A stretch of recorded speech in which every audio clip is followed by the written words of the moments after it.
whatsoever towards the implementation of the double-track SHS program and agrees that it will lead to increase in enrollment, reduced class sizes, and also make a difference in infrastructure.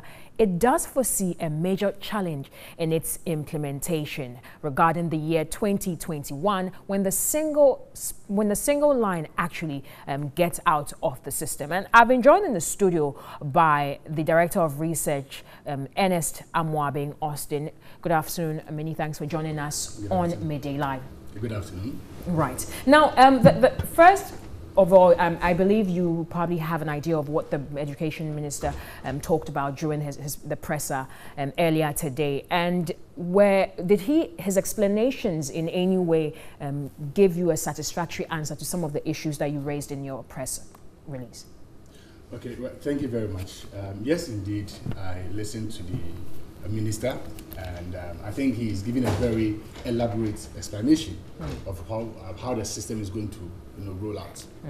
But we have issues with a 16-week period.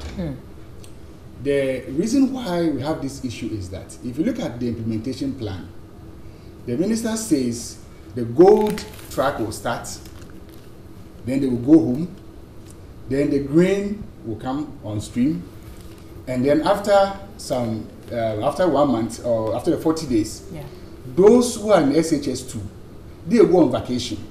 So when they go on vacation, then the track 1 will come back and take their place. So that's where we have an issue with, because the system has been designed to piggyback on the vacation of those who are running the single track. So our concern is that when those running the single track leave the system, it's going to create a big problem, because there will be no vacations for the double track system to take advantage of. So that is going to create a very chaotic situation, because in the year 2020-2021 academic year, you are going to have a situation where in SHS3 there will be 2 tracks. In SHS2, there will be 2 tracks. And then in SHS1, there will be 2 tracks as well. So now the question is, whose vacation are you going to take advantage of? Remember, as I said, the design now is premised on the vacation of those on single track. So when they leave the system, what then will happen to the entire program? So what we are saying is that if the ministry wants to prove us wrong, they should give us a calendar of how 2020-2021 will look like. Once we get that calendar and we are satisfied that it will roll out perfectly, we will have no issue at all, because we have stated that indeed we support the double track system, except that we think the 16-week period is too much. We have a proposal. Our proposal is that we should cut it to 12 weeks. If we did that, what will happen is that there will be no need for you to piggyback on anybody's vacation. The system can run on its own. The only difference would be that you have to then increase the number of years from 3 years to 4 years. If you do that, you eliminate the problem of you having to provide infrastructure in the next 18 months. Remember, the minister said the government has no money now to 1 billion Ghana cedis to acquire new infrastructure. And when you are saying that if you increase the years to 4 years, cut the period to 12 weeks, you will eliminate that problem. So there will be no need for you to even provide infrastructure in the next 5 or 10 years. So per what you're saying, if it doesn't go that way and government still insists on the 16 weeks and the 3 years, we're going to have a problem of redundancy in 2021. Yes, we are going to have a situation where in 2020-2021 academic year, SHS3, they will have 2 tracks with only 1 facility available for them. Okay. SHS2 would have 2 tracks with only 1 facility available for them. And then SHS1 will also have 1 facility with 2 tracks. So we're going to end up back at square one. Exactly. With the issue of lack of infrastructure. Exactly. So basically what you are proposing, your organization is proposing, is for 12 weeks and 4 years. Exactly. If you do 4 years and 12 weeks, you eliminate this problem that we are talking about. Okay. You ease yourself that pressure to provide new infrastructure.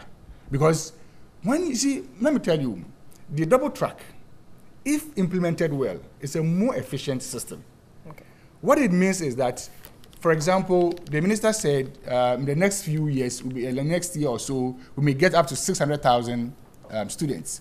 If you implement the system well, you can get 300,000 in school, 300,000 on vacation. So you can alternate without having to put up new infrastructure.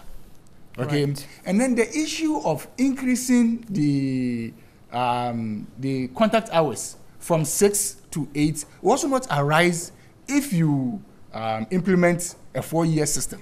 Okay, and then this pressure, as I mentioned, of having to provide extra infrastructure will be eliminated. If you are not careful, if you build extra classrooms on the various campuses, you're going to create congestion problems. Because where you're supposed to have only 3 streams on board, you're not going to have 4 or even 5 streams on board. So we are saying that government should review the 16-week period. And as I've said, if we get a calendar, we'll be satisfied and will not even pursue this issue. But until we get a calendar from government indicating how 2019-2020 and how 2020-2021 will go, we will still keep on hammering on this particular issue. All right. So the key basic things that you've highlighted here, you are suggesting that government adopt a 12-week system for 4 years as Yes. opposed to the 3 years. Yes. Right. Okay. So, well, I guess that pretty much sums it up. And we'll be looking at exactly what some other people might be saying to this particular recommendation. And mind you that the GGDP has also recommended that government conducts in-depth stakeholder consultation further as opposed to what is being done now. I was in the studio joined by the Director of Research, Ernest Amoabeng Austin. Thank you very much, sir, for joining us on Midday Live. Thank you, too. All right. Now, let's move away from issues regarding education